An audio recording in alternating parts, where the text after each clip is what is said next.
cricket world. Now the rule seems coming. Ladies and gentlemen, welcome to episode 51 of the Caribbean Cricket Podcast. I'm your co-host, Mashal St. Patrick Hewitt, and with me as ever. Yep, Santoki here, and the T20 World Cup is upon us, Mash. So we thought the obvious thing to do is make a pod about wrestling and cricket. So we'll get into that. But before we do, Mash, we've also got some guests. We searched long and hard, and we found the two biggest marks that we could find, and we've invited them onto the show. So, Mash, do you want to introduce them without further ado? Let me do the introductions. And yeah, for those who just heard Santoki go, what did he say? Did he just say wrestling and cricket? You heard right. So if you're listening and you don't like wrestling, you better just switch the off button right now or go find something else to watch or listen to. But yes, Santoki, as you said, we knew the theme was cricket and wrestling. And we thought, who are the biggest two marks on cricket Twitter who can go in depth with us bar for bar when it comes to wrestling? And first things first, we found our good friend Bharat.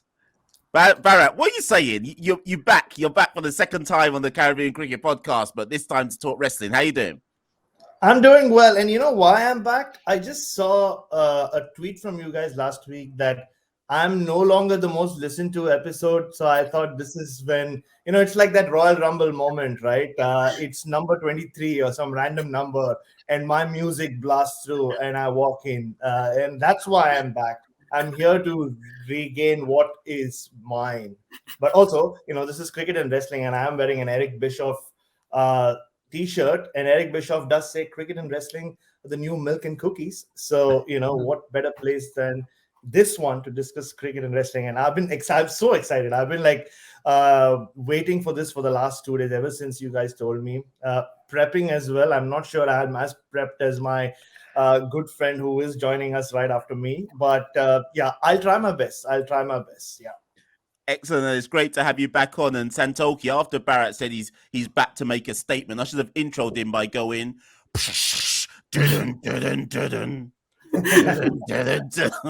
but our other guest, who isn't getting the stone cold entrance, I'm trying to think what entrance I should give him.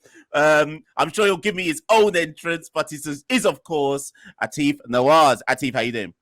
I'm good, man. I thought you'd give me the Fandango entrance because, whenever I think of you two, I think of my finest moment on social media, which was dancing to celebrate Pakistan's magnificent 1-0 victory over the West Indies in a 4-match T20 series. So, but it's really nice to be to hang out with Bharat. Bharat is such a big Eric Bischoff fan. He only talks to me once every 83 weeks. So this is fun. This is fun.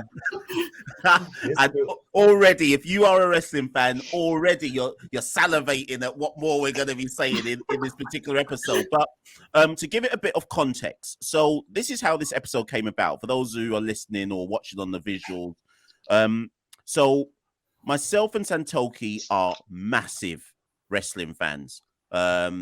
I've certainly been watching wrestling week in, week out since probably I was in my 11 or 12 years old or whatever it might be. And Santoki and I had always said one day we have to do a wrestling episode and somehow find a way to fit it onto the Caribbean Cricket Podcast. And we believe we finally found a way to do it. But little did we know that when we got Bharat on ages ago onto the podcast, we found out by accident that he was a massive wrestling fan.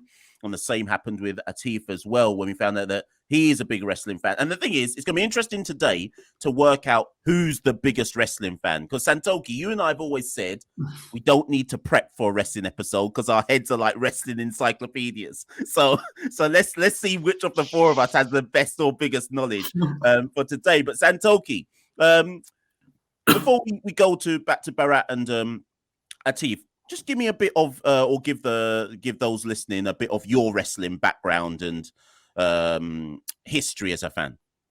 Yeah, I think for me, the first time wrestling came into my life, I was 3 years old. I saw a VHS. Remember those VHS? WrestleMania 7, Hulk Hogan and Sergeant Slaughter on the cover. Obviously, a man in his underpants was obviously an enticing cover because I begged my mum to buy the VHS. watched it, and probably still my favorite match to this day, Randy Savage versus Ultimate Warrior. My retirement match for Randy Savage was on that card. And from there, I was just hooked. I sat through the whole New Generation period, 94, 95. At the time as a kid, I thought it was amazing. And then, yeah, just grew up with the whole Attitude Era boom and just followed wrestling ever since. So pretty much, 27, 28 year love affair with the sport so far. And before I go to Bharat to give me his intro to the world of wrestling, Santoki, your favorite wrestler of all time? Has to be Bret the Hitman Hart. Ooh, interesting. Okay, that's a good call. That's good. The excellence of execution. I obviously haven't even given mine, but yeah. I'm kind of playing moderator today in terms of wrestling. But Bharat, give us your wrestling back. We're all talking like wrestling background, like any of us have stepped foot in the squared circle. Give us your wrestling background and your interest in the sport. Hey, don't count me out. There's Riot City Wrestling here. I've been planning to get into it as a manager. I'm going to call myself Brown Jesus and have my own stable. That's the plan. And look, I mean, Rhea Ripley did come through the ranks through Riot City Wrestling. So there's precedence there. So don't be surprised if I have my own. It's the kind of stable that Vince McMahon will get, right? Something which is blasphemous. It's right up his alley. Wrestling. Look, I think like any other Indian kid, cable television came into India in the early 90s. And while it was exciting to watch international cricket for the first time in color and all that, I remember one day we were watching TV or lunch, and a dead man was fighting a very weird looking man. It was The Undertaker versus Papa Shango, I remember. And like my brother and I, we just looked at the TV, and I remember we had a cousin living with us. We're like, what is this? And he said something like, this is some American thing. They've started new thing. It's called freestyle wrestling or some shit. And I was like, oh, cool. And we were just hooked. I remember we didn't know what was happening, but it was just so different. And for us, for the longest time, wrestling was our window into American life. Long before Friends came in and ruined it for us. Whatever we saw on wrestling, we thought, Americans must be like this. They're pretty crazy, Yeah. So, and like we were all, into the new generation era, that Bret Hart, Razor Ramon era. But for me, I took a different route in the mid 90s because I happened to watch Nitro one random night on TNT, and we used to get our episodes were like 5 weeks old. So the world had moved on, and we'd be like, yeah, finally Hulk Hogan has turned. But yeah, I mean, the NWO is in.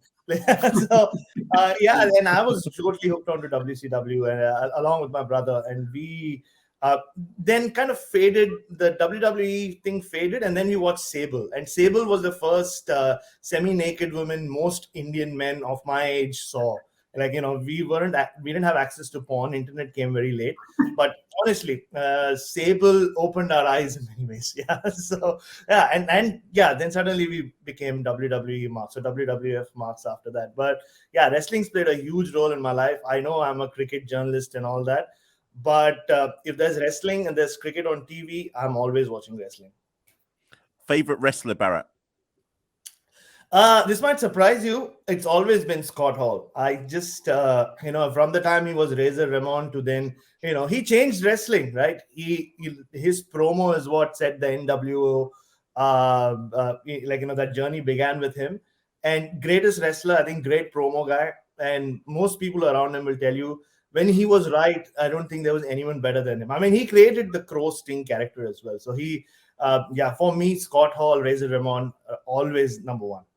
Another very interesting shout. And before I go to Aatif, it's interesting you start with you started your story with Undertaker versus Papa Shango. And let me just give credit to Papa Shango, because that era of WWF is when, one, I thought it was all real. So Papa Shango, I was legit scared of when I was a kid, and I used to see him come to the ring.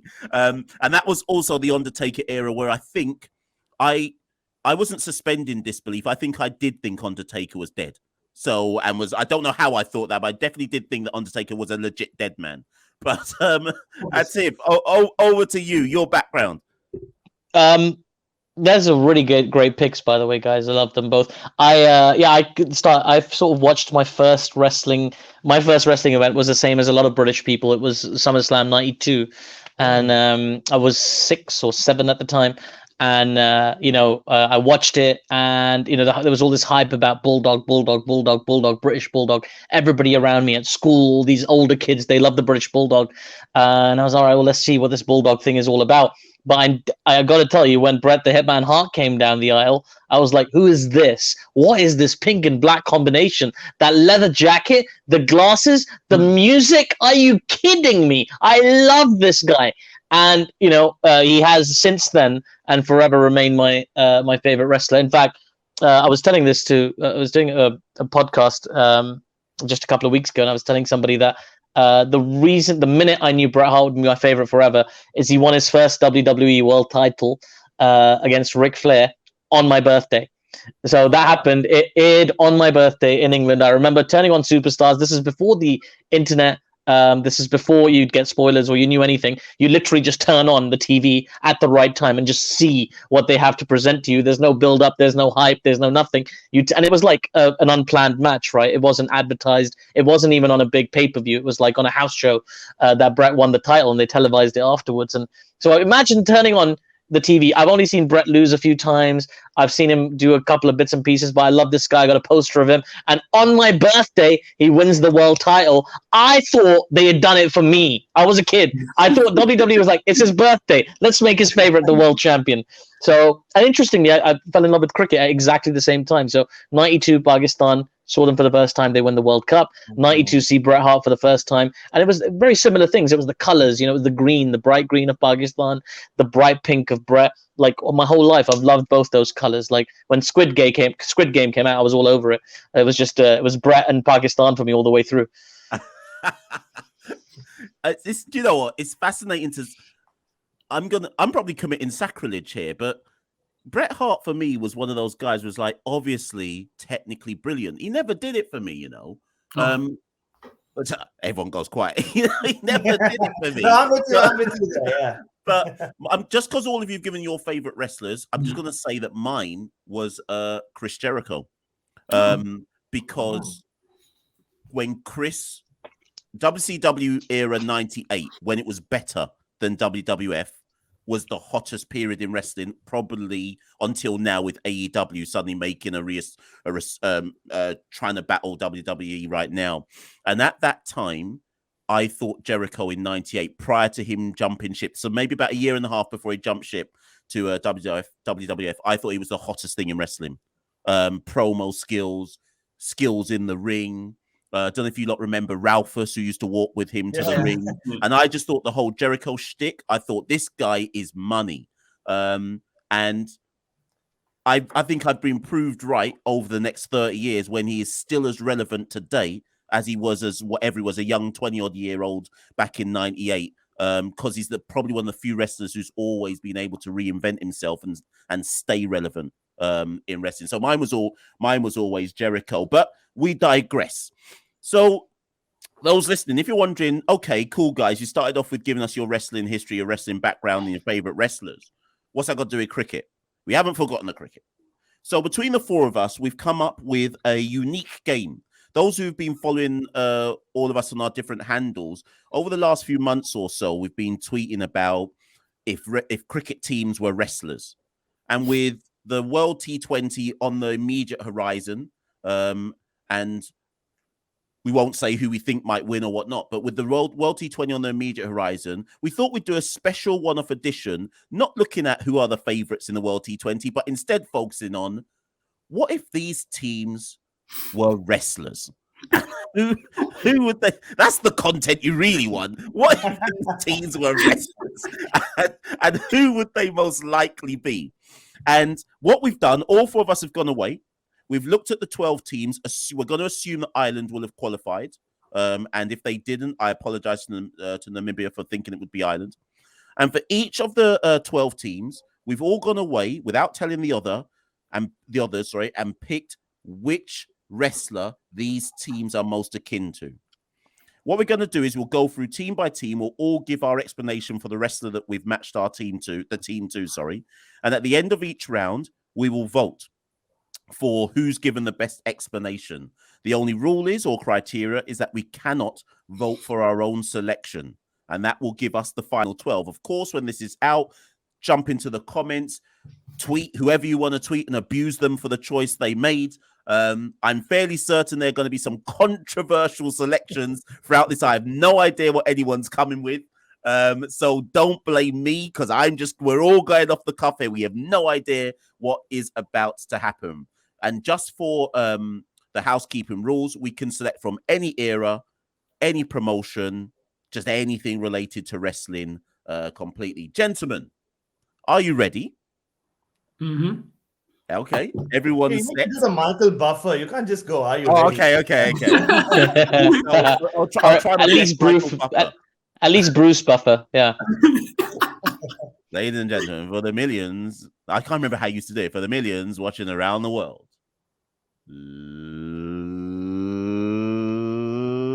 let's get ready to rumble. Yes, the best one was probably Goldberg versus Hogan at Atlanta Dome 98 classic. Oh, yeah. So let's go. We're going to start off with the first team is England. Aatif has requested that he go last in every round. The coin tossers determine that he's allowed to go last. I don't know if that's an advantage. I'd like to say that you are not allowed to change your answer after you've heard someone, but I will kick off. I'll dip my toe in the ring first for England, and here's the guy I'm going for.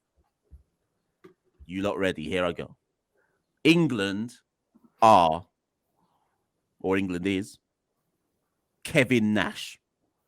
Kevin Nash. And let me explain why. I ummed and ahed about this one for a while, but I've gone with Kevin Nash because I thought about NWO era, the initial three, Hogan, Nash, and Hall, the outsiders, obviously alongside Hogan, Hollywood Hogan. And when they made that jump, they were seen as the big three. Yes, you see where I'm going here. They were seen as the big three. Hogan was the star, and Nash and Hall were just as good as him and just as big as him. But for whatever reason in the booking, they weren't given that same aura. So when I was trying to be technical about it, I was like, well, England aren't necessarily a heel. They're not a face either. And they're definitely a main eventer. And then I got even more technical and said, but it's got to be Nash because Nash couldn't wrestle. So then I considered, that doesn't mean England can't play cricket. But when I watch England, me personally, I don't get excited to watch England. And I thought I never got excited to watch Kevin Nash, but I recognize that he was an established main eventer who belonged in the main event and was part of the established upper rung of main event wrestling. I'm going to admit that I'm not convinced by my own choice. So feel free to not vote for it. But there was a logic for me for picking Kevin Nash. Santoki. Okay, well, my wrestler is actually linked to Kevin Nash. Oh, yeah. Okay, yeah, my one's linked to Kevin Nash. It's kind of a strange one. I was thinking about England and the fact that they'd gone on about preaching the traditions of the game and how virtuous they were, and then they suddenly went crazy and tried to start the 100. So I thought a wrestler who would be a good comparison would be Bob Backlund. Okay. Bob Backlund in the 90s. Bob Backlund in the 80s was the all-time all-star American hero. He lost to the Iron Sheik. And then do you remember he came back in the early 90s, tried to be the same character, preached the virtues of the sport. It didn't go over. He essentially went crazy and started doing the cross-face chicken wing on everyone. And for me, England is Bob Backlund. They tried to preach the virtues of the game. Once that didn't work out, they went crazy and started this whole new 100 format. And it's just been downhill ever since. So I thought England and Bob Backlund were similar comparisons. Bob Backlund, of course, didn't Diesel take the title off him with a house match, like 7-second squash or something like that? Bharat, over to you. Okay, this is going to be slightly controversial considering we have two Bret Hart marks here. But for me, England is Bret Hart. And I'll tell you which Bret Hart. This is the post 94-95 when Bret Hart turns heel and he starts whinging about everything. That Bret Hart. And that Bret Hart continues to this day on social media. It's never his fault. It's always someone else's fault. He's always been screwed by someone or the other. And that is England. That has always been England in cricket, right? It's never been their fault. I mean, the only difference is they were never cool. I don't think they've excited anyone. These days they do, but back in the day, I don't think there was a young Aatif watching England and saying, hey, I want to support this team. That never happened. But yeah, I thought long and hard about it. I was thinking of Ric Flair, like, dirtiest player in the game and all that. But England are not like cool enough to be Ric Flair. So I think Bret Hart, the whingy Bret Hart, the anti-American Bret Hart for me is England. Aatif. Yeah, I've thought long and hard about this for the last 5 minutes as well, and I think you've all got really good answers, by the way, but I'm pretty sure mine makes the most sense, and I think England are Triple H. Okay, I'll tell you why they're Triple H, because Giles Clark married Stephanie McMahon. No, he didn't. Because look, I mean, they're very manipulative and they always align themselves with the most powerful person, and that's what Triple H has done all the way through his career. He has had really good moments as well, like he founded NXT. England brought forth T20 cricket and the 100, which a lot of people look at as a positive thing. They don't always have the control they want because Vince McMahon is always kind of overruling him these days, i.e. India. Or the BCCI, right? So Triple H, he was kind of like, he wasn't the most exciting person back in the 90s as well. A bit like that England team, they weren't very exciting. They didn't have all the stars, but eventually they developed, just like the England team. They developed, they got to be in that number one spot, just like the Test team did in the mid-2000s. Triple H was the same place. He kept reinventing himself and made sure he was a star. He was never the biggest star, the most attractive, the biggest box office. He was never those things, but he was always amongst them. And that for me is England all the way through. So for me, England is Triple H, manipulative. They have their weird moments as well. There was Katie Vick for Triple H. There was Alan Stanford for the ECB. So, Alan Stanford, Katie Vick are exactly the same. So anyway, for me, Triple H is England cricket. Okay, some top answers there.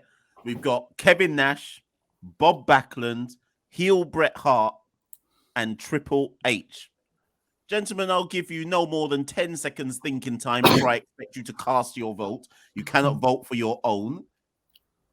Your 10 seconds have begun to contemplate. Right. I am casting my vote for Triple H. Yep, for me, as soon as I heard Katie Vick and Alan Stanford being compared, I thought it has to be Triple H. No questions whatsoever. Triple H wins it. Yeah. So well done, Aatif. Yeah, you get this round. Okay. Yeah, I did. If I was going to cast a vote, I'm not obviously. I would have given it to Mash because I do like the idea of Kevin Nash, England having dodgy knees. That's all I think about with Kevin Nash. Dodgy knees and stripper movies, right? So that's a bit like England. So maybe. Yeah. And he's got his knees fixed now. So much like England and their white ball cricket. So yeah, there we go. Yeah. So Aatif takes round one. We move to the second team, Pakistan. Once again, I shall go first. And my selection for Pakistan, I'm very confident about this one. So I thought about Pakistan and I thought, well, what most defines Pakistan? And whether it's a cliche or not, I'm going to say that you never know which Pakistan turns up on any given day. So then I had to relate that to, well, what wrestler can I use in that context? And I thought it can only be Mick Foley. Whether it's Mankind, whether it's Dude Love, or whether it's Mick Foley himself, I thought Pakistan kind of had that same, whether you want to call it schizophrenic brilliance or the same ability to turn out in different... In fact, they can turn out in 3 different forms in the same match. Much like in fact, wasn't there that Royal Rumble one time where Mankind came out 3 times, or Mick Foley came out 3 times as all 3 characters? But then I thought the one image I kept having in my head, I thought, which cricket team would most likely throw themselves off an 18-foot cage? And I thought, Pakistan. They would gladly throw themselves off a cage and have some teeth go through their nose or whatever it was, and nearly die in a Hell in a Cell match just for the pop. So for me, Pakistan are Foley. I don't know if it's one of the particular Foleys, but they're just Foley, the whole aura of Foley. And I think it also relates to the fact that Foley didn't need to win a belt to be over. And Pakistan are always over, irrespective of their standing in cricket. I'm strong with this one. I'm confident. Santoki. Yeah, actually, my one's quite similar. I went for Jeff Hardy. The image that came to mind was, I think it was it Survivor Series 2001, where he could have climbed over a cage against the Dudley Boys and he just lost all composure and decided to do a swanton bomb and give up the win in search of that moment of craziness. And it just reminded me of Pakistan. And I thought, Jeff Hardy as well, he's had some high moments. He's won the title 2009, but you feel he always could have won more and done more. So similar to Pakistan, I just feel with Pakistan, there's always been the potential for more trophies, but obviously their erratic behavior has kind of held them back, but at the same time been entertaining for fans. So very similar to you, Mash, in terms of wrestlers, but I was going to go with Jeff Hardy. Bharat? I think Pakistan have always been Ultimate Warrior for me. You know, they just have that energy about them when they get into the ring.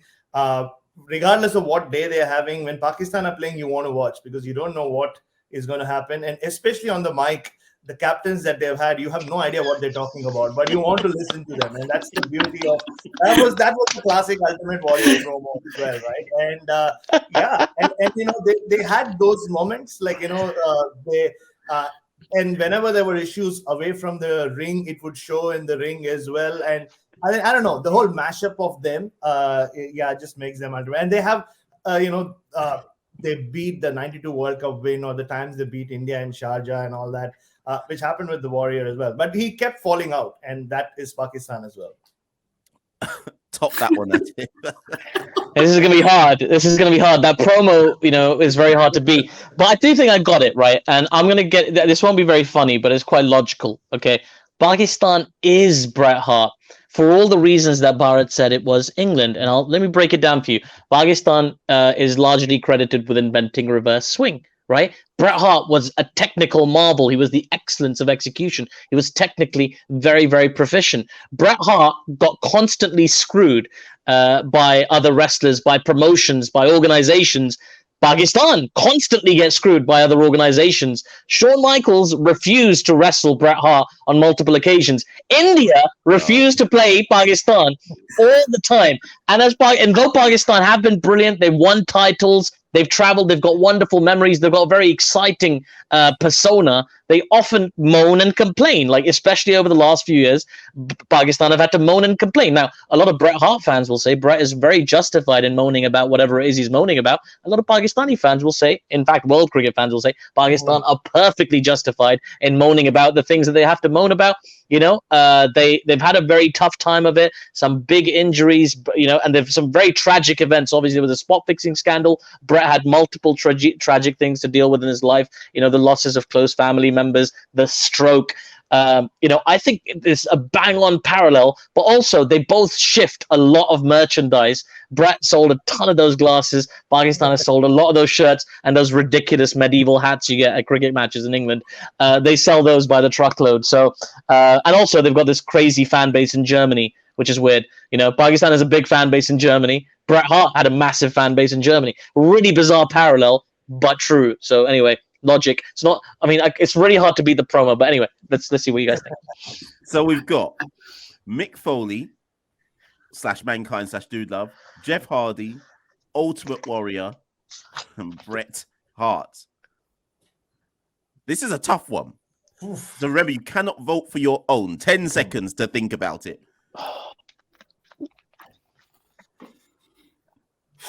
Okay. Time. Okay, I think this is hard.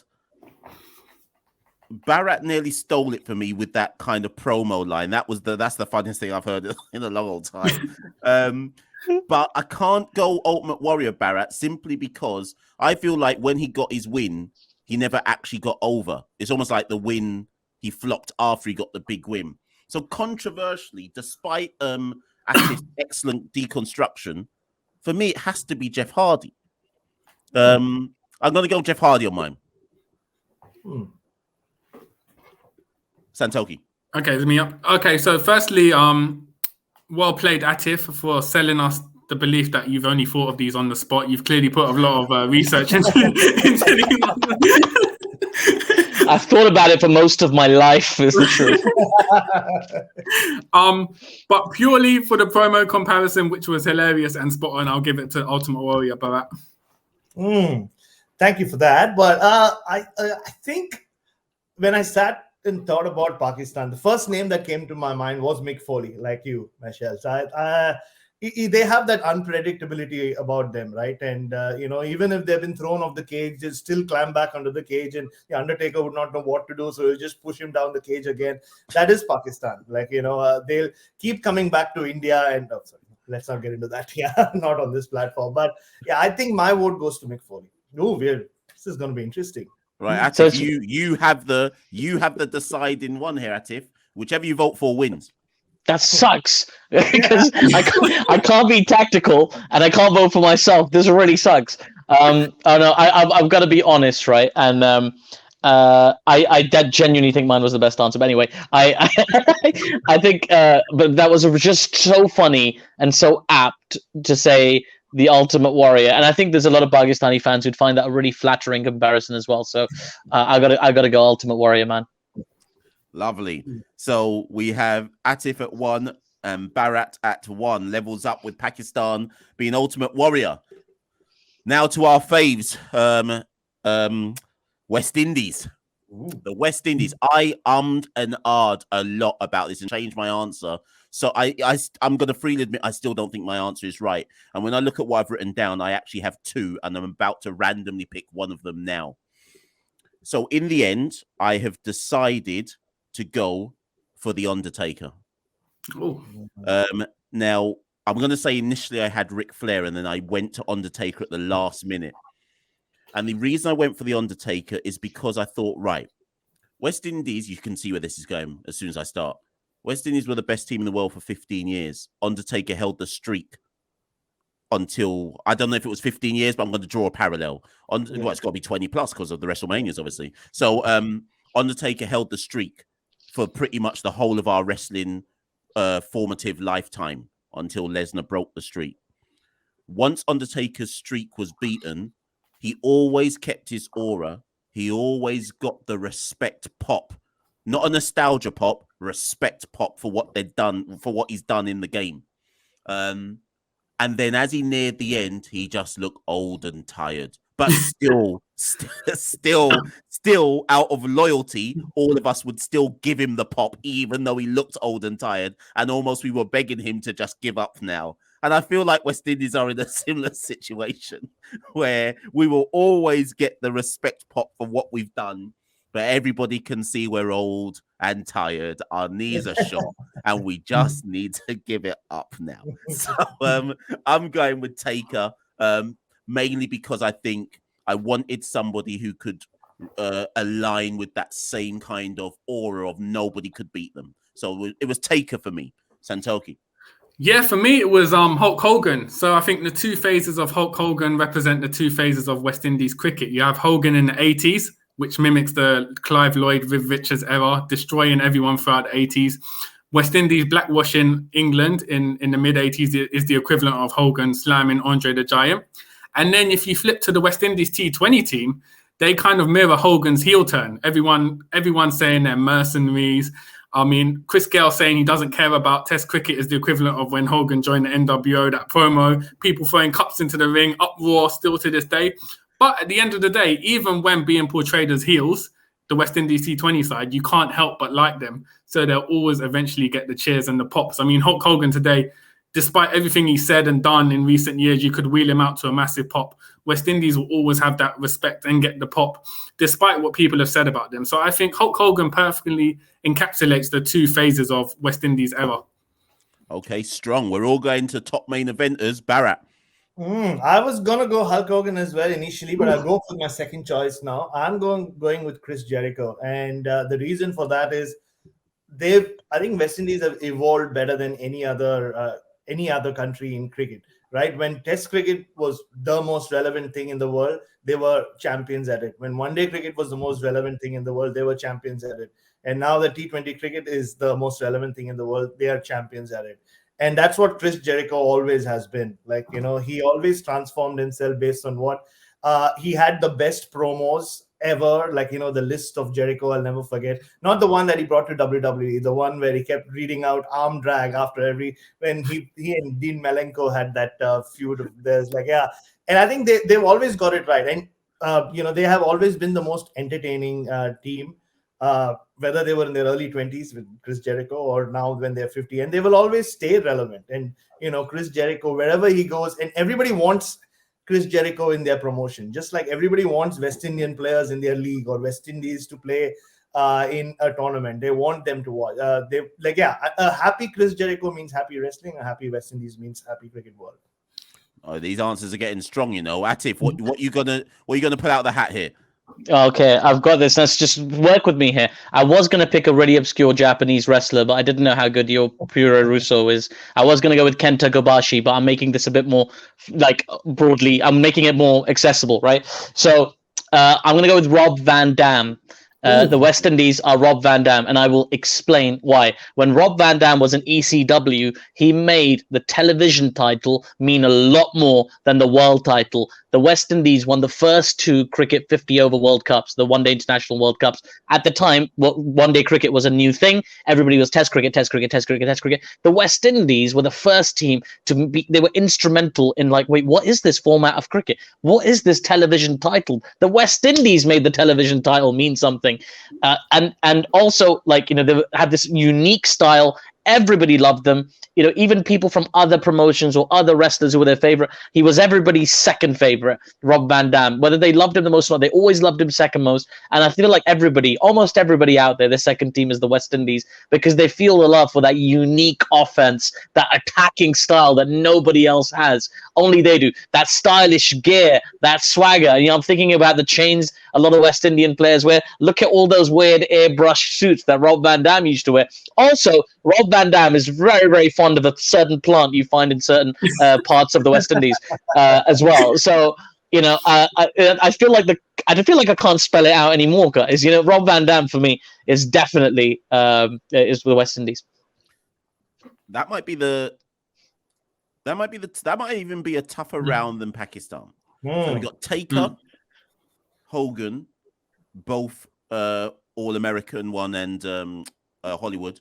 Jericho, every phase of Jericho, obviously, and Rob Van Dam. 10 seconds.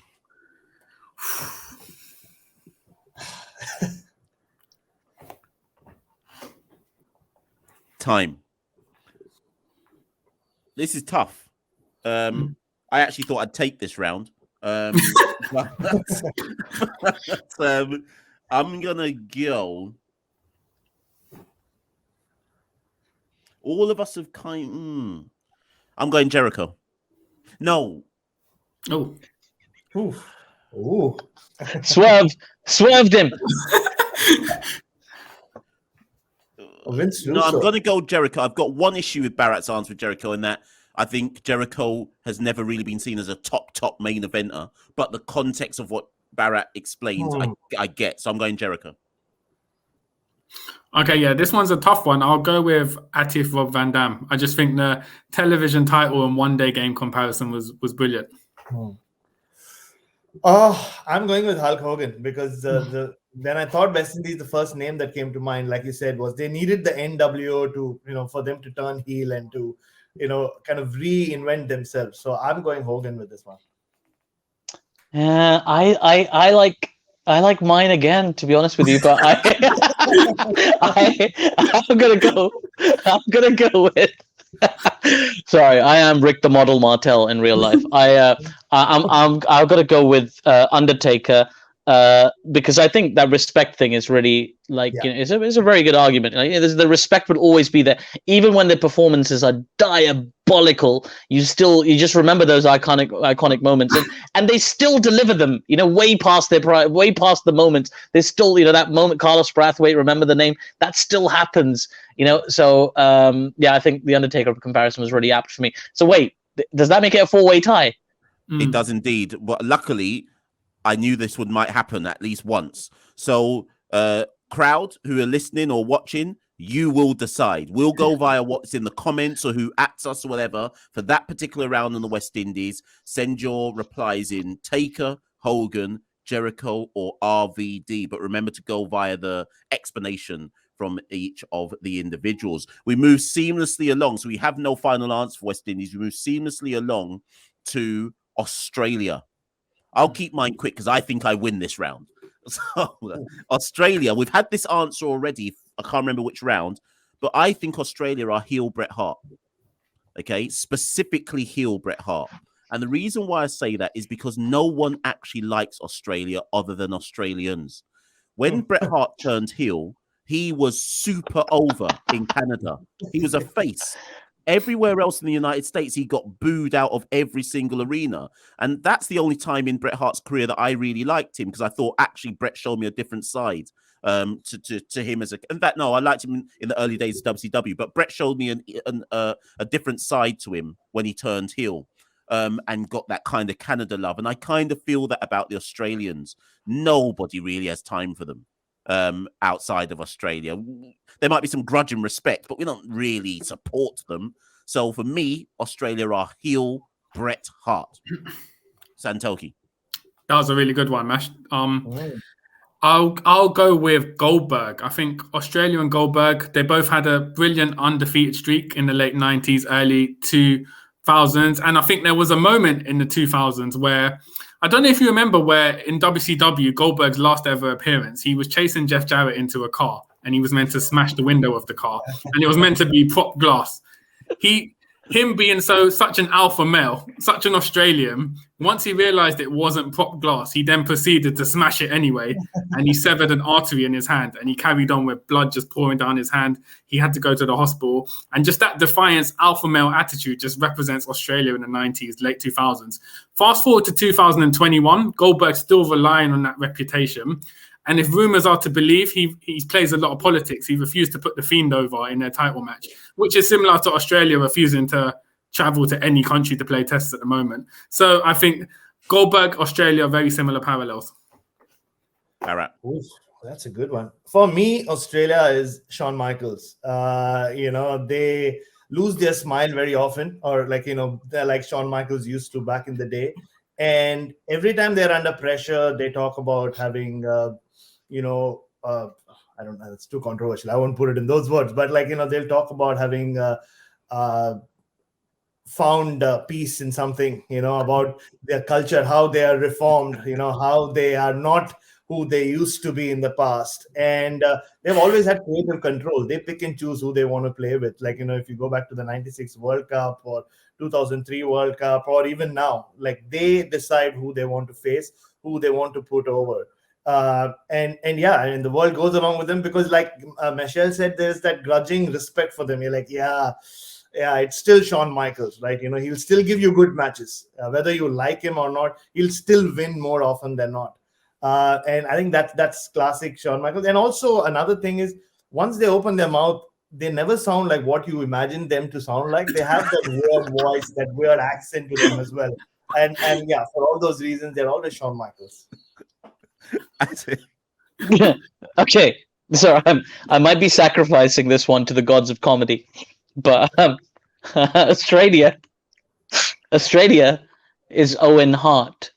Oh, okay, because if you squint, every Australian cricket player looks like Owen Hart. No, I'm telling you, squint and look at Glenn McGrath, Owen Hart. Squint and look at Shane Warne, Owen Hart. Squint and look at Mervyn Hughes. You'll get enough. It's enough, and it's time for a change. I'm telling you, you squint and look at every Australian. Just squint and look at every Australian player that's ever played the game. They look like Owen Hart.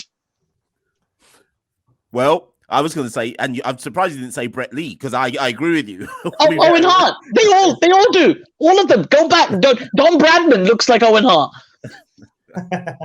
So there we have it. Well, thanks, Aatif, for giving us a soundbite to clip for the trailer to get people watching. Oh God, please don't do that. I'm going to get accused of being a racist. We've got Shawn Michaels, heel Bret Hart, Goldberg, or Owen Hart. I'm going to make the time shorter to think about this. 5 seconds.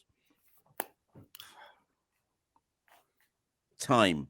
Now, the thing is, for the first time, I'm doing an Aatif and saying that I think I've won. But because I can't vote for mine, I am voting.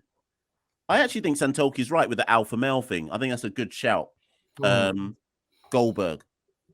Yeah, for me, Mash, I'll go with the heel Bret Hart. I think that was a very specific and very accurate comparison.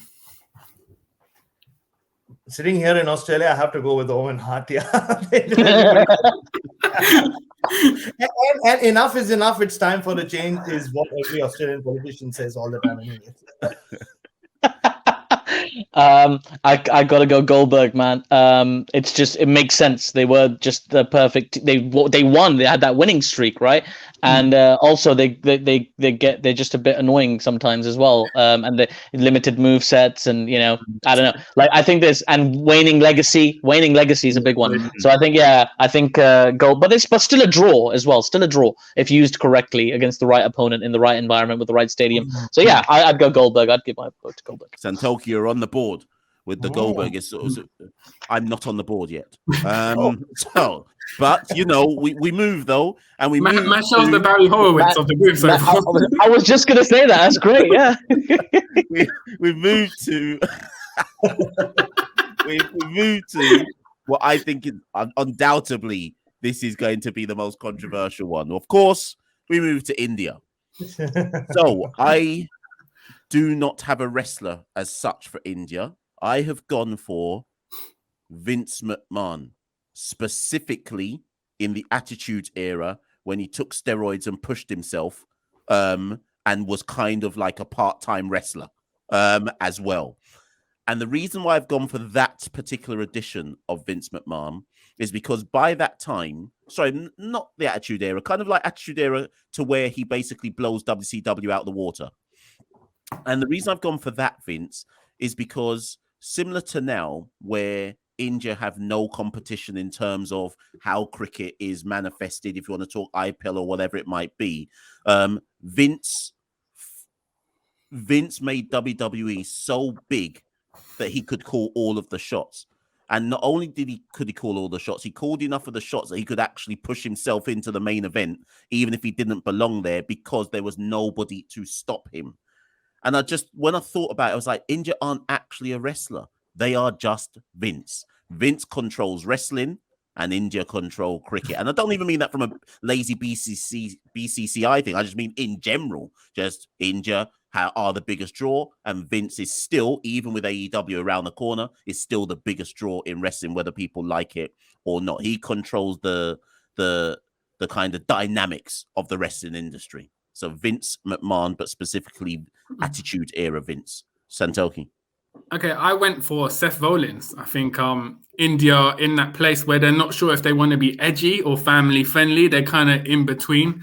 A lot of people accuse them of whining, especially after the Manchester test, of being similar to how Seth Rollins whines a lot. So I think the comparison's there. And also, I think India's win in Australia, the away win, was similar to Seth Rollins cashing in the Money in the Bank, in that it should have been a generation-defining moment. But he still has, similar to how Seth Rollins didn't get the respect after that, still feel India haven't got the respect. And storyline, in kayfabe, Seth Rollins was backed by the Authority, which you could say was the BCCI, helping him get to where he is. So I say India and Seth Rollins have the most similarities for me. Bharat. I'm going with Kurt Angle, because every time Indian team plays, everybody else goes, you suck, regardless of whether they're doing well or not. At least when they're walking out to onto the field, or when you talk about Indian field, if you're not Indian, it's always you suck. And they are very good. I mean, they put on great matches most times. But still, like, they'll always be the heels, and they played different roles as well, right? They played the comedic role, they played the wrestling machine and all that. And more than anything else, what sums up Kurt Angle's run, the comedic Kurt Angle's run more than anything else, it's Milkamania. Hey, India, we can't do beer and all, right? Alcohol, no. We don't even have alcoholic ads in India. So you bring in milk, and milk, you listen to any Indian cricketer, like, at least 10 years ago, Virender Sehwag, he used to have 2 liters of milk. MS Dhoni has 5 liters of milk. So I think it's Kurt Angle just sums up Indian cricket in so many ways. That was so good. I almost forgot what it was. I think I wanted to go with $1 million man Ted DiBiase, but I'm not. I'm gonna go with Brock Lesnar. I think India is Brock Lesnar because they're very strong. They're very, very good, but they're still a heel. And even when they're a face, they're still a heel somehow. Like, they just, when they're beating teams that are nowhere near as good as them, it just looks really brutal and unfair. And they only play when they want to play. They only play against people they want to play. They won't sell to the Dean Ambroses of the world. They won't give a decent match to them. They will only play with the teams. Even if it's somebody they've played with over and over again, they'll play. And if they don't want to play with you, they'll go play something else. They'll go make their own IPL. They'll go play to some UFC instead. We don't need to do your wrestling. We go to the UFC. I go do a tryout for an NFL team, whatever. Because wherever I go, I will make money because I am India / Brock Lesnar. Oh, and by the way, Brock's got all those sponsors on his shirts, on his shorts. Sorry, India like sponsor City. Like, all that's missing is an MRF tattoo on Brock's chest. That's the last thing left, and he would basically be India. Also, very I mean, I don't mean to get political or anything, but sort of slightly archaic views on certain lifestyles. Let's leave it nice and broad. But I think everybody knows what I'm referring to, and if you don't worry about it. Oh, and good music. Good music. Sorry, good theme music. Yeah, it's good. Yeah. Yeah. 5 seconds. Time. Okay, so Aatif sold that Brock Lesnar one really. I had this locked in for the Kurt. Do you know what? I'm still going to go for the simplicity of the Kurt Angle one because I think Bharat sold it for me with the "you suck." I think that analogy works. In that they will always get it, no matter what they morph into. "You suck" will stay with them. So I've got to go with Kurt Angle. It's a tight one for me. I'm going to go Brock Lesnar. Oof. I think I'm going Vince McMahon. I guess like people do look at Indian cricket like they are Vince, right? Like he'll never die, and he will always write the scripts, and he'll want everything to be, he wanted to be vetted by him. So I think Vince McMahon for me. Yeah, and like I'd have to go along with Vince McMahon as well because though I do think Brock is in India, it's Vince who kind of makes those calls, right, and pushes people in those corners. Vince makes that. He's very bullish. Again, he makes all the money, and he doesn't let people come back and play. There's loads of, and also it's still a genius and still contributed some of the greatest ideas ever in the history of the business, and made WrestleMania IPL. That's enough of a comparison to win. Vince. Cool. We move. You're on the board. Yeah, I know. There you go. The 1, 2, 3 kid. The upset of the century. New Zealand. This one was hard for me. And again, it's one where I'm looking at my sheet and I've got 2 different answers here. I'm looking at the 2 that I've got and I'm changing my answer even now to not even those 2. New Zealand is The Miz. And maybe this answer is the wrong answer because I've just changed it on the fly. And the reason I'm going for The Miz is no one cares.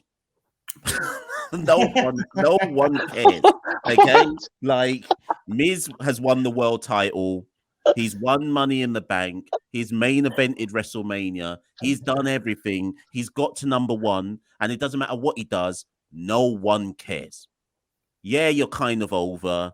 Yeah, everyone knows you can actually wrestle. And yeah, you can cut a promo. But deep down, no one actually cares. It's The Miz. Santoki. Michelle, which quite funny, also quite scary. I had in my notes, New Zealand is Dolph Ziggler. Won the title, but nobody cares. was my exact Guys, words. You don't have much of a listenership in New Zealand, do you? I'm just checking. We're cancelled after this. Yeah, so for me, basically similar to what Mash said, for me, Dolph Ziggler, I mean, he sort of won the title once. His style is a pretty safe style. Nothing really memorable. He just sort of exists. Not much more to say on that. It's up to Barrett and Aatif to rescue our podcast, man. And I will with my pick, because I always thought New Zealand was the John Cena of world cricket. You know, they kiss babies, do Make-A-Wish Foundation. They're always there. Like, you know, they're always doing the right things. There are some people in the world who are like, nah, there is a heel somewhere hidden in there. Come on, we're waiting for that heel turn, but you know it will never come, because, you know, there are so many heels out there in world cricket. You need that one babyface team, like, who will never change character. And unfortunately, there'll always be New Zealand. They'll come back, they'll win. I mean, yeah, John Cena wins a lot more than New Zealand do, but just for what they do away, just for what John Cena does away from the ring and what New Zealand are, I think that's what they're. I don't know. I don't think you guys are all there. I think people like New Zealand. I think people like them a lot, actually. I think they have a lot of sympathy for them. I think New Zealand are Kofi Kingston, because they're small. Like, New Zealand have a population of 3 or 4 million people, but they still manage to. And Kofi Kingston's essentially a light heavyweight who's, you know, managed to become the world champion. And this is New Zealand. They've barely got a population, but they still come through with the most, you know, with the top accolade, or the newest accolade. You know, they were by a whisker. They missed out on the World Cup, but they won the World Test Championship. They've got one of the best players in the world. They're not the biggest draws. I'll give you that. They're not the biggest draws. And the same, you know, who's my guy? Who did I just say? Kofi. Yeah, sorry, Kofi. Yeah, Kofi is a little bit forgettable. Not the biggest draw, but respected around the world. Very, very capable. Responsible for some of the most memorable spots in cricket as well. You know, go back to Brandon McCullum, Nathan Astle, Chris Cairns. Remember that slow ball to Chris Reed? That is Kofi Kingston jumping into the Royal Rumble from the steps. Do you remember that? That was madness, right? So Kofi had a spot. The New Zealand players always have something. And that's against all the odds. Like, they should never have won any World Cups or World Trophies. Kofi Kingston should never have won a world title, but he did. And everybody cheered him when he did it, just like we did for New Zealand when they beat India this summer. So, got to be Kofi. Fun fact, Dolph Ziggler and Kofi Kingston have had the most matches ever between two WWE wrestlers, something like 85 matches together. And people have highlighted this because they're the two most forgettable wrestlers in the Federation. So that says a lot about our opinions on New Zealand, whether Aatif was intentional with it or not. I like Kofi. I've got 2 different New Day t-shirts. Right. But we're not even doing thinking time anymore. I'm going to vote for... Although deep down I still think no one cares, I think Aatif's explanation is quite good, actually. Kofi Kingston. I'm going to go with John Cena Bharat, just because he's the only one who was positive about New Zealand, I guess. I think I have to go with Kofi Kingston as well. Yeah, that makes a lot of sense. I think it was the most logical pick Aatif has made so far. I can't. I could always agree with Bharat and like lose this round on purpose, but I'm not going to do that, obviously. Even though I think it was a terrific explanation. So just for the sake of it, let's just say the Miz, because they're on TV a lot and they probably have a very attractive partner. So there we go. Aatif's reenacting the Montreal Screwjob live on the pod. I know he is. You've got to drop my belt. Give me my belt. Right, we move on to Afghanistan. So with Afghanistan, I've gone left field here. So I saw Afghanistan. To me, Afghanistan are a small team who have risen to be part of the mid card. I wouldn't say upper mid card, but mid card. They can cause upsets, but they can cause upsets. But nobody really takes them seriously. Like, we're happy to talk about them as, potential dark horses, but we know that we can't actually take them seriously. And every now and again, they'll defeat someone who we didn't expect them to beat. And I decided, and also akin to Pakistan, they're willing to take a couple of bumps just in terms of chaoticness. So I've gone for Spike Dudley. Oh, Small man in the land of big man's, willing to take a huge bunch of bumps and occasionally pull off some giant killings. Santoki. I've gone for Shinsuke Nakamura just because I'm looking at NXT as being similar to associate cricket. There was a big demand for obviously Afghanistan to make the jump into the big leagues. When they did get here, they got the big push against India first test, similar to Nakamura. And ever since then, it's kind of been muddled. They've been unsure of kind of their position in the global standings. And I think with Nakamura, he's the type of wrestler who you can tell he hasn't gone to an official formal sort of training camp. He's got like a mercurial talent, which you don't see.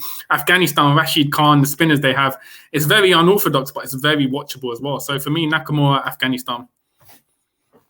I'm going to be, I think this is going to be my most serious answer. I think Afghanistan are the Roman Reigns story, not Roman Reigns the character, but the Roman Reigns story of world cricket, because they were kind of, for the longest time, forced on everyone, saying, support Afghanistan, look at them, they're such a great story, look at the backstory they have, look where they've come from, and like them, support them. That happened a lot, and a lot of people are like a little too put off by that. And then, like Roman Reigns had a real life issue, so did Afghanistan as a country, and it was only after Roman Reigns turned heel that he really came into his own as a character, and people got Roman Reigns. So I'm still waiting for Afghanistan cricket to do that. For Rashid Khan to come out and cut a promo and say that, like, I don't care about, I don't know, whatever he's going to say. I actually don't know much about Afghanistan or whatever it is. And then the world supports them. So for me, they're Roman Reigns. Aatif. Afghanistan are Asuka. Okay. Afghanistan are Asuka because they had a winning streak in NXT where they had to work their way through, even though they had a pretty good track record, i.e. Asuka when she was in Japan as Kana, where she wrestled there and she built a big reputation for herself. She wrestled in Stardom and AJW and various women's promotions there, and she made her way there. She was really exciting, new exciting talent, and everybody's excited to see what she can do, and she got a really big push when she came into the main stage. The likes of everybody wants to see her succeed and everything. And then kind of just fizzled a little bit, just was on ice for a while. Like she had that big loss to Charlotte Flair at WrestleMania, and it seemed to come out of nowhere. And again, Afghanistan had that reshuffling where they changed all the players and the whole Gulbuddin thing happened. It came from out of nowhere and it took their momentum away a little bit, but they kind of rebuilt. And eventually, Asuka won the world title again. She was a prominent figure and she was always very entertaining, always guaranteed to be either the second or third best match on the card because she's so unbelievably skilled. Rashid Khan, best leg spinner out there as well.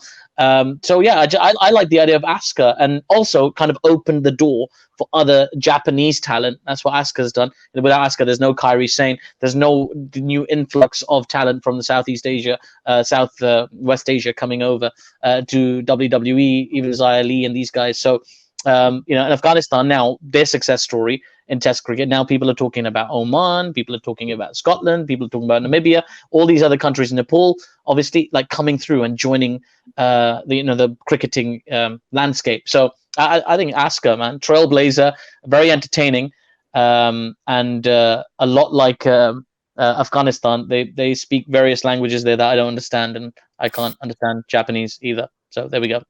Did you also notice that as soon as it's Afghanistan, all of us got a little politically correct and we were careful with what we were saying? Also, I was going to, if we're saying politically correct, I just like the idea of, in the era of the Taliban, to have a woman represent Afghanistan. So just, important. See, now you're going to try guilt trip us all into voting. I'm telling you. If you don't vote for me, you're a misogynist. Remember that. Well, my vote goes to Nakamura. I think both you and Santoki are correct in terms of making that next link. But yeah, I think when Santoki said that who is Nakamura now, he's just floating about the place. So I'm going Nakamura. Cool. I'll go with Asuka just because it was, like you said, similar to my Nakamura comparison. Yeah, I just don't want to get sucked into this political correctness. I'm going with Spike Dudley because why not? I don't say Mr. Spike Dudley, those the little guys. Yeah. I can make it a 4-way tie, right? Yeah, you can. I'm making it a 4-way tie. It's done. Right. So again, the crowds who are listening, you will decide this one. Are Afghanistan, Spike Dudley, Nakamura, the whole Roman Reigns story, or Asuka? You decide who that's going to be. To think Aatif started this podcast as a clean-cut babyface, you know. We're just seeing the heel turn in motion. This is classic house show booking, right? If you want to see the real battle, like come for the main event, like buy the pay-per-view. Yeah. This Sunday. So we move on to the last of the main 8 qualifiers, which is South Africa. This is the one I found the hardest to do. I couldn't decide on any one wrestler, and it's another one where I've got 2 names down, and I'm going to go for Billy Gunn. Now, the reason I'm going for Billy Gunn, initially I had Jake the Snake Roberts, but I've gone for Billy Gunn because I was looking for somebody who, I don't know, I considered somebody. So Billy Gunn has the classic Vince McMahon wrestling look. Like 6'5", well built, athletic, looks like he should be able to get over. Never won a world title. Obviously, he had the New Age Outlaws and the tag titles and whatnot. Part of a stable, successful at moments in his career, but ultimately he sucks. And I kind of just sense with South Africa that they're another team where who actually likes South Africa outside of South Africa.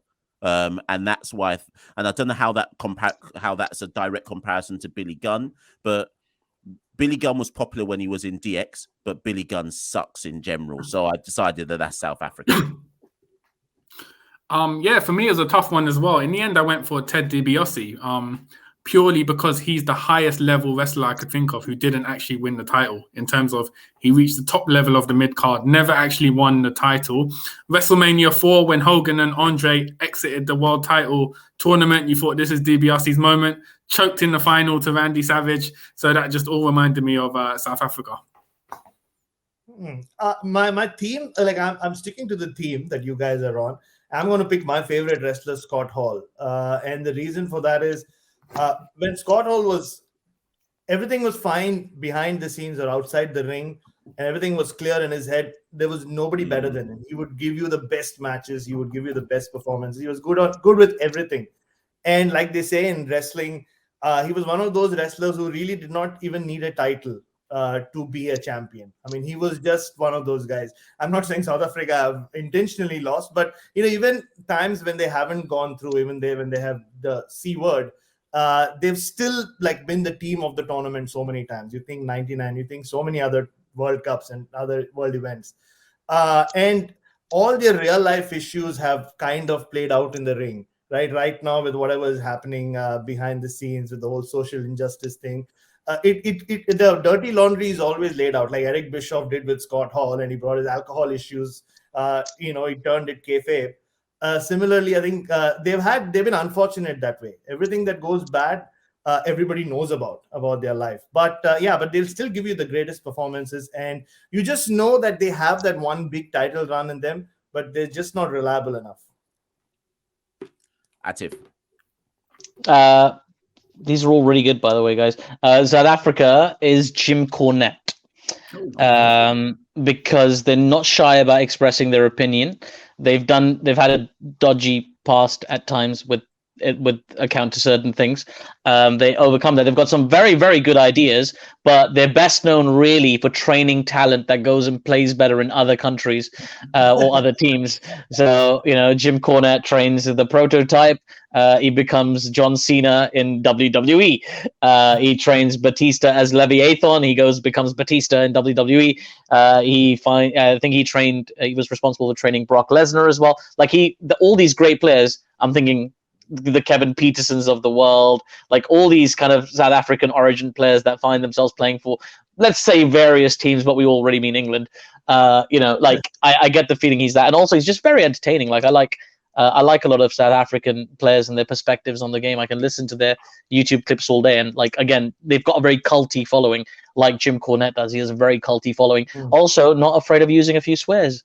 So, yeah. Also, he founded Smoky Mountain Wrestling. South Africa has many mountains, Table Mountain, and so no, I'm being silly now. But yeah, Cornette. Don't ruin it. Sorry, I had you. I just let it go. Yeah. That last bit was a stretch too far, but still, my vote does go to Jim Cornette. I think that's a good explanation there. I'm going for Jim Cornette. I'm going with Scott Hall. I like the bit about airing dirty laundry in public and those kind of things. Yeah, I'm going to do an Aatif. I wanted to go with Jim Cornette, but I'm not going to go with Jim Cornette. I'm going with Billy Gunn. Ha ha. Santoki, who'd you have again? Ted DiBiase. Ted DiBiase, that kind of made sense to me. It did not make sense to you at all. Like, I don't lie. I saw your face when he was talking about